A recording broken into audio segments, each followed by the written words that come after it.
everybody. Thank you so much for joining us today. We know that you should have a solid plan when you decide to retire from Raytheon.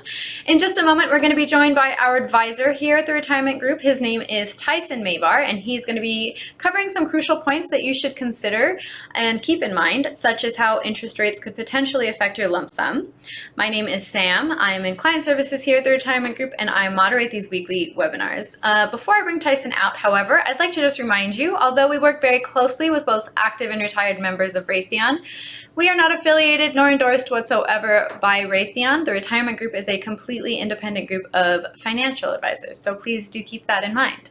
Next, after Tyson's presentation, I will rejoin him very shortly to ask him any questions you may have entered into the Q&A chat throughout his presentation. Please feel free to ask away. It's 100% anonymous, and we enjoy answering as many as we can, time permitted, of course. And with all of that boring stuff out of the way now, I'd like to just introduce you to our speaker today, Tyson Mavar. Hey, Tyson. Thank you, Sam, for the introduction, and thank you, folks, for attending our webinar series today. My name is Tyson Mavar, one of the retirement specialists with the retirement group here in Texas. And on today's webinar series, we're going to cover one of the biggest decisions that many of our clients from Fortune 100 corporations have to make when they retire, which is how to take their pension. Most companies have a variety of different pension benefit options.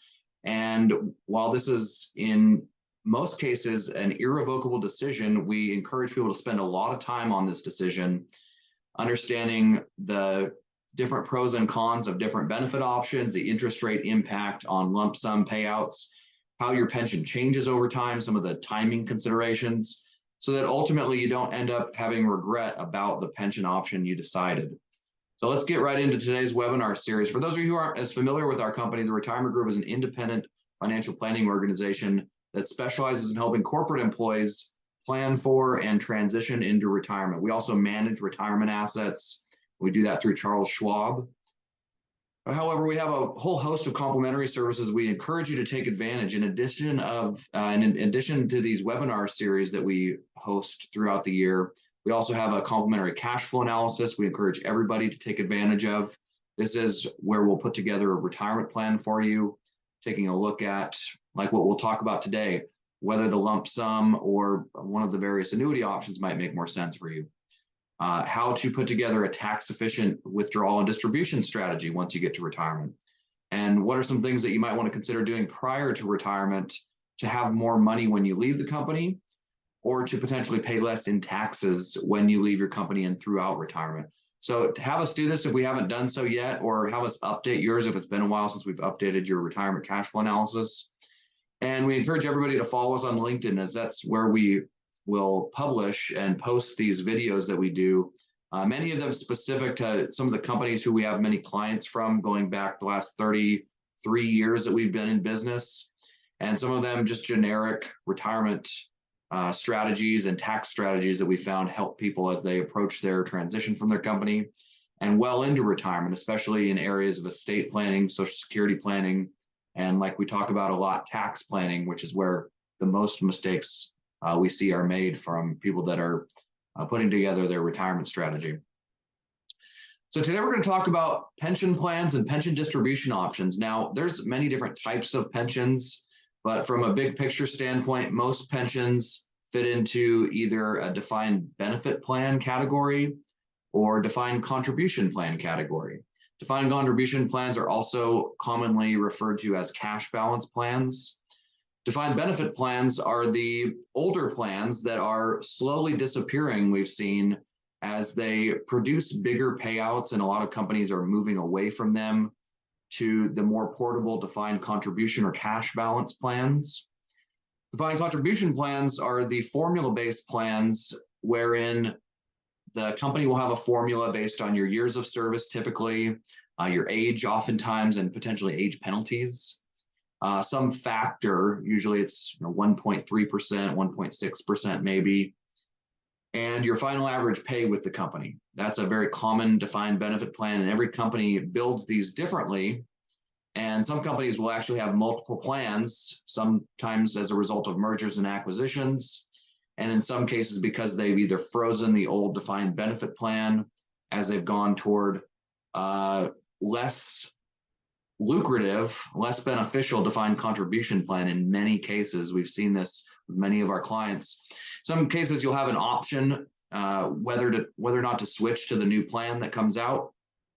And in most cases, you'll have multiple options on how to take your pension. So that's what we're going to focus on today. The most common payout options on both defined benefit and defined contribution pension plans.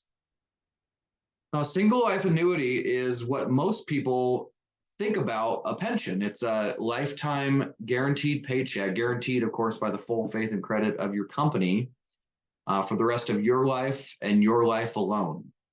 Now, this is a fixed payment. It is incredibly rare for any corporate pension to have a cost of living adjustment associated with it. So typically, once you start taking that pension, that monthly amount is not going to change for the rest of your life. What's also pretty common with these single life annuity payouts is that they are going to be a function of your years of service, what you made at the company, typically toward the end of your career. And sometimes they'll have age penalties associated with them. And once you start taking that pension, you're going to be locked in at that amount for the rest of your life. And once you pass away, those payments stop. Your beneficiaries do not receive any additional payments or any lump sum payment. That's pretty common among all pension plans for Fortune 500 corporations. Now, while this is usually the largest payout option, it's not always the most popular, and there's a variety of reasons. Some of our clients have taken alternative annuity options, and in some cases, even a lump sum option on their pension, although not every company has that option. What's a pretty common option for married individuals is a joint and survivor annuity. Now, this is where your company will guarantee a stream of payments for 2 lifetimes. Now, while this is typically the employee as well as their spouse, it doesn't always have to be. Many companies don't require you to have your joint annuitant be your spouse. And we've had clients that have had a child as a joint annuitant or a partner or another family member. But in most cases, it has to be a human being with a life expectancy, because that's how the company is going to calculate how much they're going to pay not only you during your lifetime, but also your spouse or your joint annuitant during his or her lifetime. And typically, the younger your joint annuitant, the more of a discount you are going to have to take on your pension, because there's a longer joint life expectancy. Remember, the life expectancy of 2 individuals is always longer than the life expectancy of 1 individual with that same age of the joint annuitants. So these payouts are going to be smaller, and there's often several ways you could take this payout. Sometimes there's a 100% joint survivor, wherein there is no reduction to the income that your spouse or your joint annuitant will receive upon your demise or after your death. However, that's usually a pretty expensive one. During your lifetime, the discount is usually much larger in terms of how much monthly income you receive after you retire. Oftentimes, there's other options where you might not have to give up as big of a discount during your lifetime, you as the retiree. For instance, a 50% joint and survivor is fairly common, where you won't have to give up as much money during your lifetime, but your spouse or your joint annuitant will see a 50% reduction in the income that they receive after you pass away. So often this is going to be a function of all of the resources that your family has, the ages at retirement, whether or not you plan to continue working. Your risk tolerance is also determinant of what's likely going to be the best option for you to take. Many different variables in this decision, and that's why we run that retirement cash flow analysis to compare different options, but then talk to you about your big picture. What are some of the values that you have in retirement? What do you plan on spending money on? How's your health? How's longevity in your family? What's your risk tolerance? What types of investments are you comfortable with? There's a variety of different variables that go into the optimal solution for each individual. And you're not always going to give it right, because the reality is we don't know how long any of us are going to live. We also don't know exactly how well our investments are going to perform. And those are pretty 2 important variables to at least have some understanding of before selecting which option you take on your pension. But there's a variety of others that we want to know about as well. Whether or not you plan to continue working after you leave your corporation that you have the pension from is a pretty big one. Your tax bracket status is also relevant in this decision. So putting it on paper, we found, is helpful to evaluate all of the options and then come to terms with what's likely going to give you the highest probability of the most amount of money during retirement. Now, lump sums have been very popular, especially for the last decade, for a variety of different reasons. And that's where the company is going to give you the present value lump sum of what they would otherwise expect to pay you as a single life annuity for the rest of your life. Now, as you can imagine, there's some variables in how much they would pay you. The big one, of course, is your life expectancy. The longer you live, the more the company expects they would have to pay you. And this is why life expectancy actually goes into the lump sum calculation for defined benefit plans. Usually it does not for defined contribution or cash balance plans, because typically those equate to a lump sum to begin with. Whereas defined benefit plans formulas equate to an annuity, which they have to convert into a lump sum. And the way that they do that is by looking at your life expectancy and also looking at current interest rates. So the younger you are, typically the bigger the lump sum payout is going to be because you have a longer life expectancy. That's, of course, assuming that all other variables are held equal in terms of your years of service with your company, your salary. The younger you are, the more money they have to give you as a lump sum. And as it turns out, the older you are, typically the less the company is going to have to give you as a lump sum on a defined benefit plan. And that's why we see many of our clients watching their lump sum start to deteriorate. Even if they're still working with the company, you might see your lump sum falling as you get older, especially up into your mid to late 60s, or if you work into your 70s.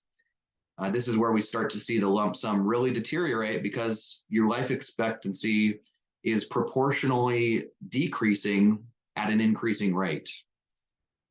And that doesn't mean that you shouldn't continue working, because of course there's other reasons you're continuing to work, salary being the biggest one, but it needs to be considered in this timing decision of when to leave your company as well as when to take your pension. And oftentimes the two of those decisions don't always coincide. In many cases, we actually recommend our clients defer the election of their pension for a variety of different reasons. Sometimes it has to do with taxes, but life expectancy is a big component of the lump sum calculation. The other big one is interest rates. A company is going to look at current interest rates, and every company looks at these rates differently in terms of which rates they look at, the look back period, which we'll talk about how that works in a minute, and then the timing of your benefit commencement day, the rules in which you have to follow to take your pension. Now, when interest rates are low, these companies have to pay out higher lump sums because they figure that you won't be able to invest that money at as high of a rate. And as a result, they have to give you more money to essentially make you indifferent between taking the lump sum as opposed to the annuity option. When interest rates increase, however, the lump sum payments go down as a result of present value calculation.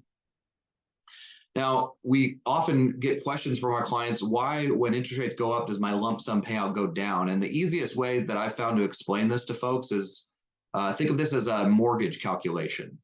Let's say you go to a bank, you have a certain amount of money that you've budgeted for a mortgage. Let's say it's $1,950 a month.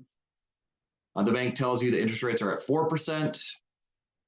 For a 30-year fixed mortgage, they are willing to lend you enough money to be able to afford a house that, in this case, is $408,500. So that's at a 4% interest rate. Well, let's say you go home and think about it. You come back to the bank and interest rates fell. They dropped to 3%. Well, nothing has changed to your budget, but now when interest rates have fallen, what's happened to the amount of home you can afford? Well, it's actually gone up. And this is the same logic, the same reasoning that when interest rates go down, your lump sums go up on a defined benefit plan. And alternatively, when interest rates go up, your lump sum is actually going to go down. Now, of course, we don't know where rates will go in the future. And if you predicted that interest rates would go up, you might want to take a lump sum in hopes that you would be able to invest that money at higher rates in the future. Of course, that would be a gamble and a roll of the dice if you're projecting that. In the same token, if you take a lump sum and interest rates go down, you might have taken a lump sum in an environment where the company paid you less than they could have otherwise in a lower interest rate environment. And now you actually can't go invest that money at as high of a rate as the company thought you would be able to when they produced that lump sum calculation. So we watch these very closely to help people understand not only the benefits and potential detriments of taking a lump sum, but why it could be to your advantage to do so and why it might also be a disadvantage to do so as a result of all these different variables that go into this calculation. We talked about life expectancy being a big one, risk tolerance. Your discipline is also a big one, by the way. If you're somebody that had a lot of credit card debt when you retired, maybe you had multiple loans on your 401k, or just have a tough time budgeting cash flow, the lump sum might not be the best way to go because it is your responsibility, and maybe with the help of a financial advisor, but ultimately your responsibility to budget that so that it ultimately lasts the rest of your life, ideally.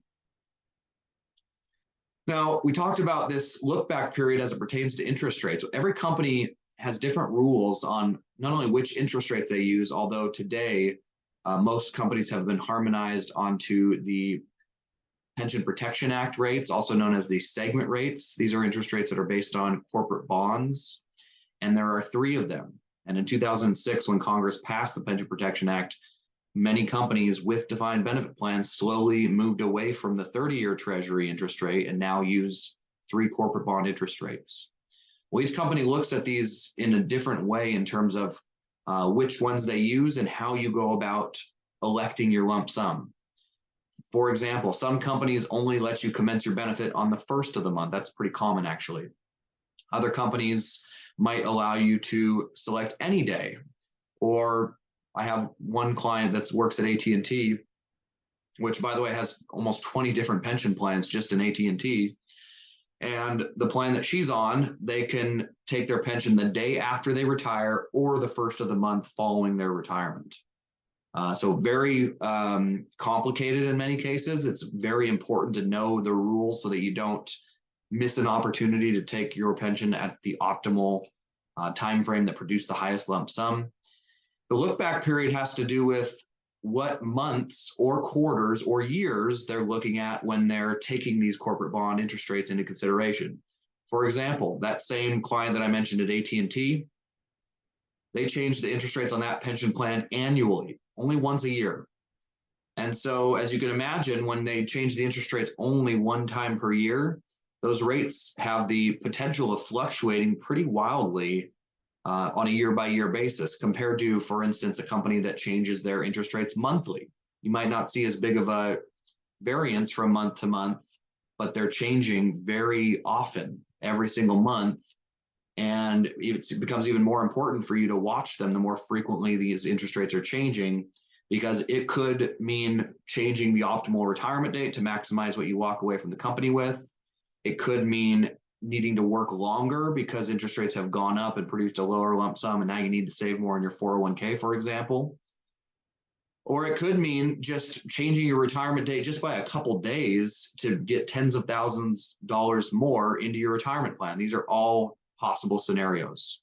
Or it might mean not even changing your retirement date, but deferring the election of your pension into a later month or a later quarter or even a later year, so as to maximize what you walk away from the company with while still getting your money as soon as possible, which has advantages on both the lump sum as well as the annuity, but could have some potential disadvantages depending on how your company is looking at these interest rates. So very important to know your rules. If you're not sure about how your company observes this, call us. We may know offhand just because we have clients from companies all over the country. If we don't, we will tell you and guide you in how to find this information, typically by either reading your summary plan description on your pension or pulling up your pension model or running some different scenarios and then backing into the interest rates that they use, as well as the look back period that's important to know as you go into this decision on not only how to take your pension, but when to take your pension. Now, we've done an example here. I'll zoom this in so it's a little bit larger. These are the IRS published segment rates. These are the rates that most corporate pensions use for calculating lump sums. And you'll see that there's actually 3 different rates for every month. We've only gone back the most recent 5 months that have available data. And typically the IRS doesn't publish these rates until the 3rd week of the following month. So Here we are at the end of September. We just had the August rates made available to us last week, which is unfortunate in some cases, especially when the look back period is a very short period of time.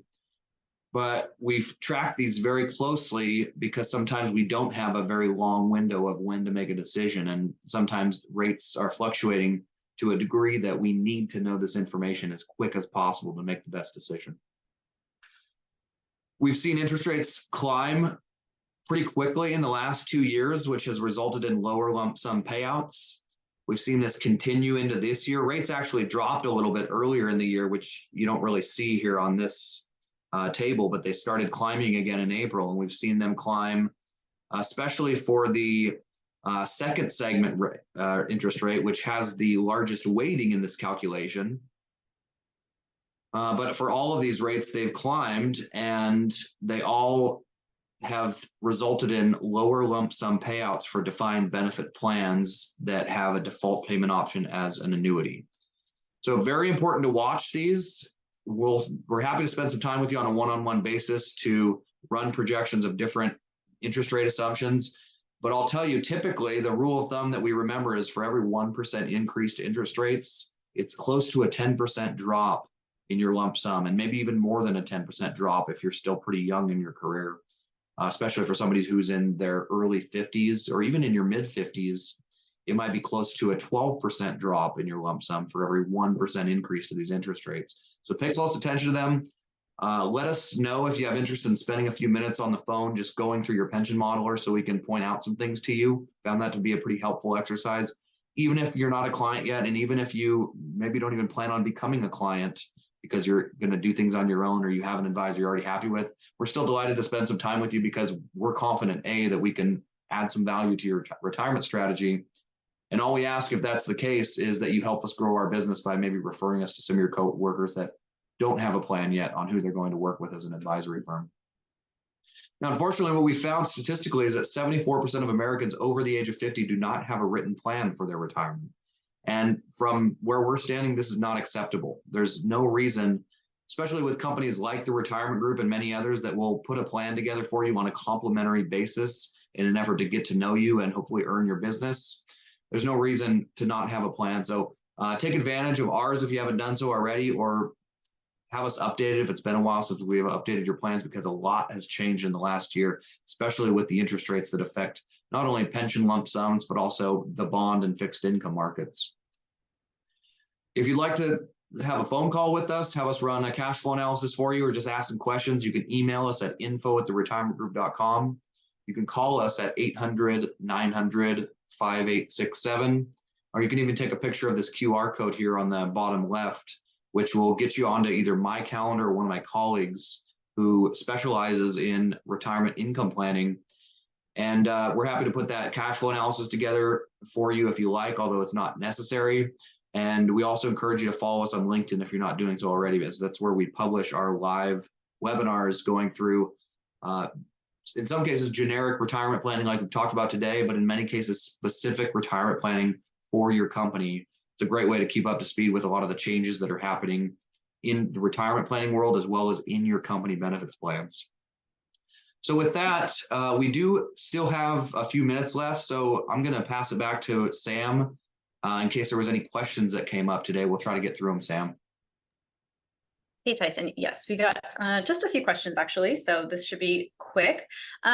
First one, can I defer my pension once I retire and wait until the rates drop in the future? Great question. Depends on your plan. In most cases I've seen, the company will allow you to do that.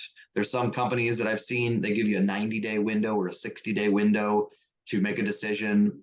A lot of companies have a normal retirement age of 65, wherein you could defer your pension election until 65. And if you haven't elected it then, it just automatically gets commenced on or soon after your 65th birthday. So every plan's a little bit different. I would encourage you to call us and we'll help you figure that out if we don't know it already.